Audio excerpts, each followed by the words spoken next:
Kolkata RG Kar medical కాలేజ్లో జరిగిన క్రైమ్లో అక్యూజ్ని 24 గంటల్లో పట్టుకున్నారు. సీబీఐకి కూడా కేసుని ట్రాన్స్ఫర్ చేశారు. ఇవన్నిటి తర్వాత కూడా అక్కడ వాళ్ళు ఎందుకు ప్రొటెస్ట్లు ఆపలేదు? అసలు ఆ కాలేజ్లో ఇన్ని సంవత్సరాలు జరిగిన చెత్త పనులేంటి? మొన్న జరిగిన అరాచకమే మొదటిది కాదా?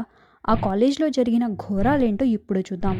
ఈ కోల్కతాలోని ఆర్జికర్ మెడికల్ కాలేజ్లో 2016లో ఈ సంజయ్ రాయ్ అనే వ్యక్తి కుక్గా పనిచేసేవాడు. కానీ సడన్గా అక్కడ పని మానేశాడు. 3 సంవత్సరాల తర్వాత అంటే 2019లో వెస్ట్ బెంగాల్ సివిక్ వాలంటీర్ గ్రూప్లో జాయిన్ అయ్యాడు. వీళ్ళని కేవలం పోలీసుల సపోర్ట్ కోసమే టెంపరరీగా గవర్నమెంట్ జాయిన్ చేపించుకుంటుంది. అలా మొదట సివిక్ ఫోర్స్లో డిజాస్టర్ మేనేజ్మెంట్లో పనిచేసిన సంజయ్ రాయ్ అక్కడ రాజకీయ నాయకుల సంకలనాకి డిజాస్టర్ మేనేజ్మెంట్ నుండి సివిక్ వాలంటీర్ గ్రూప్లో వెల్ఫేర్ సెల్కి షిఫ్ట్ చేయించుకున్నాడు. ఎందుకంటే ఈ వెల్ఫేర్ సెల్లో హాస్పిటల్స్ అవి వస్తాయి. సో ఫ్రీగా బెడ్లు అవి ఇప్పించి హాస్పిటల్స్లో అడ్మిషన్స్ అవి చేయించి పై సంపాదనలవి ఎక్కువ వస్తాయి. అలా ఈ కాలేజ్కి వెళ్ళడం రావడం ఎక్కువైంది. ఇప్పుడు కాంగ్రెస్ స్టూడెంట్ వింగ్ ఉంది కదా, ఎన్ఎస్యుఐ, అలానే బీజేపీది ఏబీయూపీ, అలానే తృణమూల్ కాంగ్రెస్ది టీఎంసీపీ ఉంది. ఈ టీఎంసీపీ ప్రభావం ఆర్జికర్ మెడికల్ కాలేజ్ స్టూడెంట్ యూనియన్పై బాగా ఉంది. ఆర్జికర్ మెడికల్ కాలేజ్లో జరిగే స్టూడెంట్ ఎలక్షన్స్లో కూడా దీని ప్రభావం బాగా ఉంటుంది. సంజయ్ రాయ్ ఆ స్టూడెంట్ వింగ్ ప్రామినెంట్ లీడర్ సంఖ్య బాగా నాకేవాడు. అలా తనతో మంచి లింక్ ఏర్పరచుకున్నాడు. ఒక పోలీస్ వెల్ఫేర్ గ్రూప్ ఉంటుంది. అందులో 14 మంది ఉంటారు. వీళ్ళకి పోలీసులు ఉంటారు కదా, వాళ్ళ ఫ్యామిలీ వెల్ఫేర్ గురించిన పనులుంటాయి. ఆ సంజయ్ రాయ్ లింక్ ఎంత స్ట్రాంగ్ అయిందంటే ఆ వెల్ఫేర్ గ్రూప్లో వాడు కూడా ఉన్నాడు. ఇన్ఫ్యాక్ట్ వీడిని ఆ గ్రూప్లో వద్దన్న వాళ్ళ పోలీసుల ట్రాన్స్ఫర్లు కూడా జరిగాయి. దీనివల్ల ఈ సంజయ్ రాయ్పై కంప్లైంట్లు కూడా చేశారు. అప్పుడు టైమ్స్ ఆఫ్ ఇండియా దీనిపై ఆర్టికల్ కూడా రాసింది. కానీ దాని తర్వాత ఏం జరగలేదు. అదే సంవత్సరం అంటే 2020లో సంజయ్ రాయ్కి హాస్పిటల్లో ఉండడానికి బ్యారెక్ కూడా దొరికింది.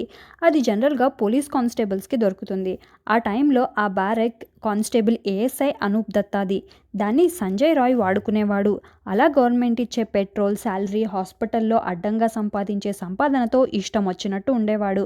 అలా ఒక సంవత్సరం తర్వాత 2021లో ఆర్జికర్ మెడికల్ హాస్పిటల్లో ఒక కొత్త ప్రిన్సిపల్ వస్తాడు, సందీప్ ఘోష్. ఇతను అంతకుముందు నేషనల్ మెడికల్ కాలేజ్లో వైస్ ప్రెసిడెంట్గా కూడా చేశాడు. కానీ అక్కడ ఇతనిపై చాలా అలిగేషన్స్ రావడంతో అక్కడి నుంచి ఆర్జికర్ మెడికల్ హాస్పిటల్కి ట్రాన్స్ఫర్ చేశారు. ఈ ఆర్జికర్లో 16 సంవత్సరాల నుండి డిప్యూటీ సూపరింటెండెంట్గా పనిచేసిన అఖ్తర్ అలీ ఈ సంజయ్ రాయ్ అన్నాడు కదా, ఇతను కొత్త ప్రిన్సిపల్తో క్లోజ్ అయినట్టు ఆన్ రికార్డ్ చెప్పాడు. जो प्रिंसिपल के 4 खास लोग थे, जैसे अफसर खान, जैसे सोनू, तो उसमें ये संजय राय भी एक था. అసలు ఈ సంజయ్ రాయ్ బైక్ పైన పోలీస్ అని రాపించుకుని, టీషర్ట్ పైన పోలీస్ అని వేయించుకుని తిరిగేవాడు. తన చుట్టూ ఉన్న వాళ్ళు, కాలేజ్లో, హాస్పిటల్లో స్టూడెంట్స్ ఇంకా జనాలు వాడు పోలీస్ అనే అనుకునేవారు. సో హాస్పిటల్లో ఎక్కడికి కావాలంటే అక్కడికి వెళ్ళేవాడు. అక్కడ ఎవరు ఇతన్ని ఆపేవారు కాదు. ఇక 2023లో వీళ్ళ అరాచకాలు ఎంత ఎక్కువైనాయి అంటే అక్కడ జనాలు, స్టాఫ్ ఇంకా స్టూడెంట్స్ ఆ ప్రిన్సిపల్పై కరప్ట్ అయ్యాడని, financial frauds, human body parts trafficking చేస్తున్నాడని ఓపెన్గానే అలిగేషన్స్ వేయడం మొదలుపెట్టారు. ఇలా ఓపెన్ అలిగేషన్స్ వేయడానికి కారణం Bengal health department special secretary Debal Kumar ఘోష్ది ఎంక్వైరీ ఏదైతే ఉందో అది అందరి ముందుకి రావడం. ఈ RG Kar principal Sandeep Ghosh college construction ఇంకా రెనోవేషన్లో కాంట్రాక్టర్స్తో కలిసి చాలా డబ్బులు ఫ్రాడ్ చేశాడని, మరియు ఆ కాలేజ్ ఇంకా హాస్పిటల్ మెడికల్ వేస్ట్తో కూడా ఫ్రాడ్ చేస్తున్నాడని తెలిసింది. అసలు ఈ హాస్పిటల్స్లో నార్మల్ వేస్ట్తో పాటు బయోమెడికల్ వేస్ట్ కూడా ఉంటుంది. యూజ్డ్ సిరంజ్, ఆక్సిజన్ మాస్క్, ఇవన్నిటిని మామూలు వేస్ట్ పడేసినట్టు బయట ఇష్టం వచ్చినట్టు డస్ట్బిన్లో పడేయటం కుదరదు. దీనికోసం BMW అని వేరేగా ఒక సెల్ ఉంటుంది. వాళ్ళు ఈ వేస్ట్ని మళ్ళీ యూజ్ చేయకుండా హెచ్ఐవి లాంటివి స్ప్రెడ్ అవ్వకుండా ప్రాపర్గా డిస్పోజ్ చేస్తారు. అయితే ఈ ప్రిన్సిపల్ వీటిని డెస్ట్రాయ్ చేసే బదులు ఓపెన్ మార్కెట్లో అమ్ముకునేవాడు. 20% తాను పెట్టుకునేవాడు. ఇందులో ఇంకా చాలామంది గవర్నమెంట్ ఆఫీసర్స్ కూడా ఇన్వాల్వ్ అయ్యారు. దీనివల్ల బయట జనాలకి చాలా డేంజర్. దీనిపై ఖచ్చితంగా యాక్షన్ తీసుకోవాలి. TV9 బాంగ్లా దీనిపై ఒక స్టింగ్ ఆపరేషన్ కూడా చేసింది. ఆ లింక్ కింద డిస్క్రిప్షన్లో ఇస్తాను, కావాలంటే చూడండి. అప్పట్లో దీనిపై చాలా ప్రొటెస్టులు జరగడంతో సరిగ్గా 2 నెలల తర్వాత వెస్ట్ బెంగాల్ గవర్నమెంట్ ఒక SITని ఇన్వెస్టిగేషన్ కోసం సెటప్ చేసింది. అందులో ఈ ప్రిన్సిపల్ చేసిన చాలా విషయాలు బయటపడతాయి. ఇప్పుడు NRS అనే మెడికల్ కాలేజ్ మరియు ఆర్జికర్ మెడికల్ కాలేజ్ది బెడ్ కెపాసిటీ సేమ్. కానీ NRS medical college bio waste 1,53,650 kgలు, కానీ అదే ఆర్జికర్ మెడికల్ కాలేజ్లో బయో వేస్ట్ కేవలం 49,044 కేజీలు. ఎంత డిఫరెన్స్ ఉందో మీరే చూడొచ్చు. అంటే మిగతాది అమ్మేసుకుంటున్నాడన్నమాట. ఇలా మరెన్నో మోసాలు అప్పుడు బయటపడ్డాయి. ఈ కాలేజ్లో ఒక పాత government employee deputy superintendent Akhtar Ali అదే టైంలో ఒక రిపోర్ట్ చేసి సబ్మిట్ చేశారు. ఎస్ఐటి కమిటీ కూడా తమ రిపోర్ట్ని సబ్మిట్ చేసింది. దీని తర్వాత అక్కడి జనాలు ఓపెన్గానే ప్రిన్సిపల్కి అగెనిస్ట్గా మాట్లాడటం స్టార్ట్ చేశారు. ఆగస్ట్ 2023లో కోల్కతా పోలీస్ సందీప్ ఘోష్పై మల్టిపుల్ కంప్లైంట్స్ ఫైల్ చేశారు. దీని తర్వాత కూడా ఆ ప్రిన్సిపల్పై ఏమీ యాక్షన్స్ తీసుకోకపోవడంతో ఆ కాలేజ్ డెప్యూటీ సూపరింటెండెంట్ అదే అఖ్తర్ అలీ వేరే రిపోర్ట్స్ చేసి anti corruption department, vigilance, health care department అందరికీ రిపోర్ట్స్ పంపించడం స్టార్ట్ చేశారు. చివరికి అఖ్తర్ అలీ మమతా బెనర్జీకి కూడా లెటర్ రాసి పంపించారు. ఇలా అఖ్తర్ అలీ ఆపకుండా ప్రయత్నాలు చేయడంతో కాలేజ్ నుండి తనని ట్రాన్స్ఫర్ చేసేశారు. కొన్ని రోజుల తర్వాత స్టూడెంట్స్ ప్రిన్సిపల్ అగెనిస్ట్ ప్రొటెస్టులు చేయడం వల్ల కావాలనే ప్రాక్టికల్స్లో తమని ఫెయిల్ చేయించాడని చెప్పారు. థియరీలో 70 మార్కులు వచ్చిన వాళ్ళు కూడా ప్రాక్టికల్స్లో ఫెయిల్ అయ్యారు. ఇంకా ఇంటర్న్షిప్ సర్టిఫికేట్ ఇవ్వకపోవడం, ఆ సర్టిఫికేట్ లేకుండా స్టూడెంట్స్ రిజిస్ట్రేషన్ దొరకదు. సో వాళ్ళు ప్రాక్టీస్ స్టార్ట్ చేయలేరు. అప్పుడు విషయం ఎంత దూరం వెళ్ళిందంటే ప్రిన్సిపల్ని చంపడానికి స్టూడెంట్స్ పరిగెట్టించారు. ఆ వీడియో మీకు ఇంటర్నెట్లో ఇప్పుడు కూడా దొరుకుతుంది. ప్రిన్సిపల్కి కాలేజ్లో తిరగడానికి బౌన్సర్స్ని పెట్టుకోవాల్సి వచ్చేది. సో ఇప్పుడు ప్రొటెస్ట్లు చేసే స్టూడెంట్స్ ఫస్ట్ నుండి కాలేజ్ అథారిటీపై కోపంగా ఉన్నారు. దీనికి కారణం ఈ కాలేజ్లో ఇంతకుముందు జరిగిన ఇన్సిడెంట్స్. ఫర్ ఎగ్జాంపుల్ 2021లో బరాక్పూర్లో సౌమిత్ర బిస్వాస్ అనే అబ్బాయి ఉండేవాడు. అతను ఆగస్ట్ నెలలో తన పేరెంట్స్తో ఆర్జికర్ కాలేజ్లో ఏదో తప్పు జరుగుతోంది అని చెప్పాడు. సడన్గా ఆగస్ట్ 25, 2021లో సౌమిత్ర బిస్వాస్ ఆర్జికర్ కాలేజ్లో ఫ్యాన్కు వేలాడుతూ కనిపించారు. తర్వాత సేమ్ ఇప్పటిలానే పోలీసులు వచ్చారు. ఏదో ఇన్వెస్టిగేషన్ చేసి వాళ్ళ రిపోర్ట్లో సూసైడ్ అని చెప్పారు. అలా కేసు క్లోజ్ చేసేశారు. వాళ్ళు అలా చెప్పగానే సౌమిత్ర అమ్మా నాన్న మా అబ్బాయి చాలా ఆనందంగా ఉన్నాడు, ఇది సూసైడ్ కేసు కాదు మర్డర్ కేసు అని చెప్పి గవర్నమెంట్కి చాలా లెటర్స్ రాశారు. గవర్నమెంట్ నుంచి ఏం రెస్పాన్స్ రాకపోవడంతో కోర్టుని ఆశ్రయించారు. దాంతో కోర్టు అన్నిటినీ పరిశీలించి సిబిఐకి కాకపోయినా సిఐడికి కేసు అప్పగించారు. 2 నుంచి 3 సంవత్సరాలు ఇన్వెస్టిగేషన్ నడిచింది. ఆ ఇన్వెస్టిగేషన్లో చాలా స్టూడెంట్స్ ఇంకా సౌమిత్ర ఫ్రెండ్స్ని ఎంక్వైరీ చేసినప్పుడు ఆర్జికర్ మెడికల్ కాలేజ్ యూనియన్లో కొంతమంది పవర్ఫుల్ వ్యక్తులు పోర్నోగ్రఫీకి సంబంధించిన పనులు చేస్తారు.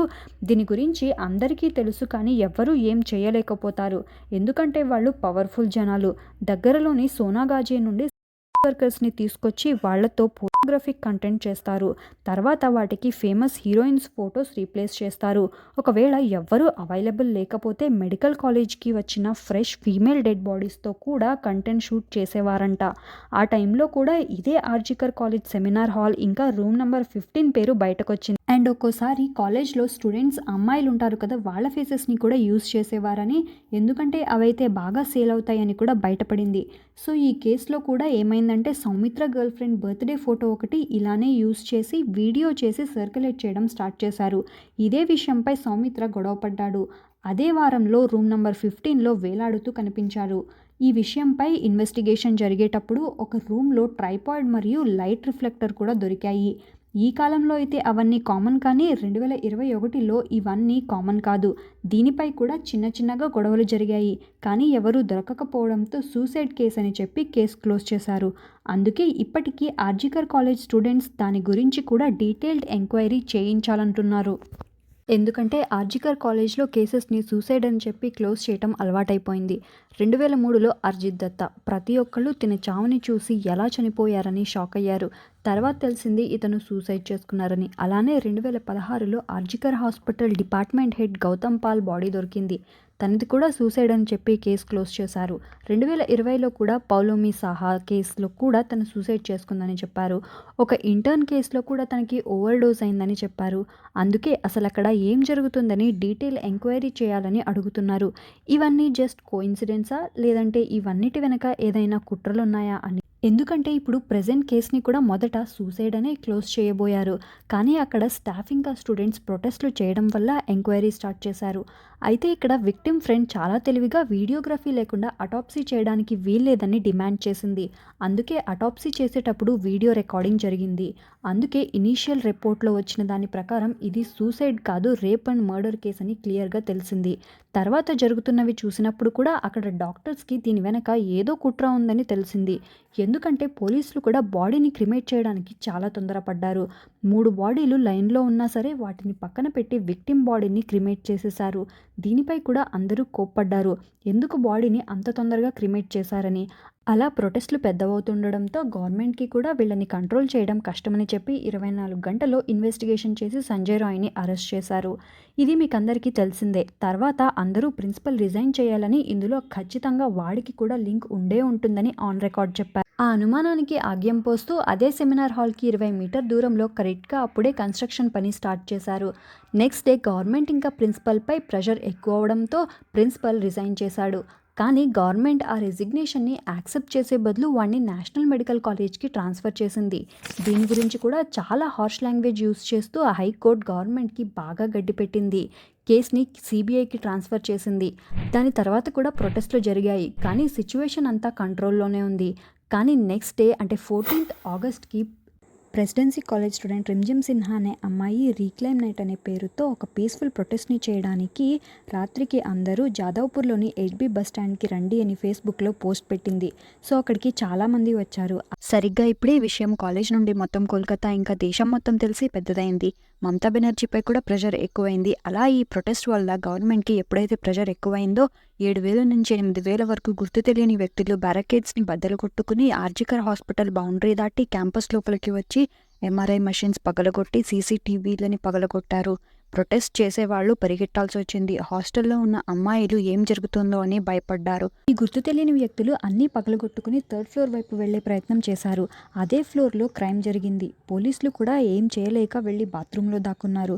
కానీ ఇక్కడ క్వశ్చన్ ఏంటంటే స్టూడెంట్స్ ప్రొటెస్ట్ చేస్తున్నారు. దీనివల్ల ప్రాబ్లం ఎవరికి అవుతుంది? ఈ ప్రొటెస్ట్ని చెడగొట్టడానికి ఎవరు వీళ్ళని పంపించారు? దీనివల్ల సిచ్యువేషన్ ఇంకా వర్స్ట్ అయింది. ఇప్పుడు అందరూ డైరెక్ట్గా గవర్నమెంట్నే సమాధానం అడిగారు. ఆ గుర్తు తెలియని వ్యక్తుల్లో కొంతమందిని గుర్తుపట్టారు. వాళ్ళ ఫొటోస్ బయటకొచ్చాయి. ఇండియన్ ఎక్స్ప్రెస్ ఒక రిపోర్ట్ని పబ్లిష్ చేసింది. ఆ వచ్చిన గుంపులో వాళ్ళ లింక్స్ టీఎంసీతో ఉన్నాయని తెలిసింది. మొదట ఫోటో సౌమిక్ దాస్. ఇతను local TMC leader Sukanta Sen Sharma కోసం పనిచేసేవాడు. కానీ టీఎంసీ దీనిపై క్లారిఫికేషన్ కూడా ఇచ్చింది. సపోర్టర్స్ ఎవరైనా అవ్వచ్చు, దీంతో మాకేం లింక్స్ లేవని చెప్పింది. రెండవ ఫోటో రిషికాంత్ మిశ్రా. ఇతను కూడా టీఎంసీ వర్కర్ మరియు బిల్డింగ్ మెటీరియల్ సప్లయర్.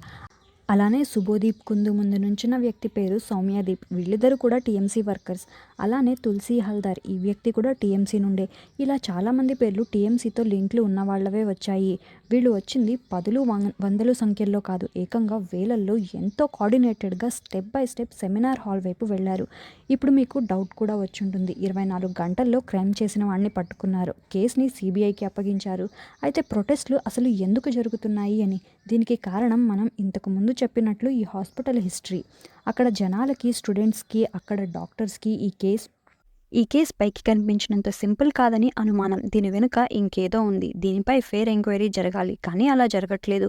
ఇవన్నీ ఒకవైపు అయితే తమ కూతుర్ని కోల్పోయిన ఆ తల్లిదండ్రుల బాధ ఇంకోవైపు. తన తండ్రి ఒక టైలర్. ఎంతో కష్టపడి కూతుర్ని డాక్టర్ చేశారు. తను కూడా చాలా టాలెంట్ ఉన్న వ్యక్తి. అదే ఆర్జికర్ కాలేజ్ నుండి గోల్డ్ మెడల్ తీసుకోవాలని ఏ హాస్పిటల్స్లో పనిచేయాలి, తన కలల్ని డైరీలో రాసుకుంది. తన కలలు, ఆ తల్లిదండ్రుల ఆశలు అన్నీ ఆవిరైపోయాయి. కొన్ని రోజుల తర్వాత ఈ ప్రొటెస్ట్లన్నీ ఆగిపోతాయి. జనాలు ఈ విషయాన్ని మెల్లగా మర్చిపోతారు. కానీ ఆ తల్లిదండ్రులకు మాత్రం జీవితాంతం గుండెకోతే మిగులుతుంది. గవర్నమెంట్ మాత్రం ఇలాంటివి జరగకుండా స్ట్రిక్ట్ యాక్షన్ తీసుకోవాలి.